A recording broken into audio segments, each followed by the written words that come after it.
বেহাল দশা। শিক্ষা তো সমাজ বা যে শাসন ব্যবস্থা তার বাইরে কিছু হতে পারে না। শিক্ষাও তাই হচ্ছে। শিক্ষার ক্ষেত্রে বাচ্চাদের বা অভিভাবকদের দিন দিন ইন্টারেস্ট কমছে, কারণ তারা জানে যে আগে আমরা জানতাম যে আমরা যদি মাস্টার ডিগ্রি করি, বিএড করি, করার পর এসএসসি দিলে পরে চাকরি হতো। এখন জানি সবাই যে চাকরি হবে না। চাকরি হতে গেলে আপনার পড়াশুনো করলেও হবে, না করলে হবে, তৃণমূল নেতাকে ধরতে হবে, 15 লাখ টাকা দিতে হবে। স্বাভাবিকভাবে পড়াশোনার প্রতি আগ্রহ কমবে, এবং সেটি কোনো সরকারি রিপোর্ট নয়।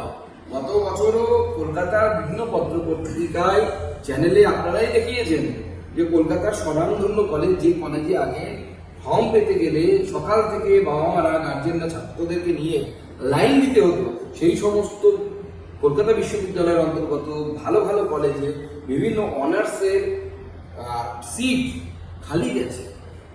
এটা মানে আনপ্রেসিডেন্টেড, আগে কোনো হয়নি। তার মানে বোঝাচ্ছে যে পশ্চিমবঙ্গের শিক্ষা ব্যবস্থা দিন দিন কেওড়া তলার দিকে যাচ্ছে। শুধু তাই নয়, এবার যারা নিট এবং জেইতে ভালো র্যাঙ্ক করেছে তারা কেউ পশ্চিমবঙ্গে থাকছে না, তারা বাইরে চলে যাচ্ছে। অতএব মমতা বন্দ্যোপাধ্যায়ের সরকার, তার শিক্ষামন্ত্রী পশ্চিমবঙ্গের শিক্ষা ব্যবস্থাকে কেওড়া তলায় পাঠিয়ে দিয়েছে।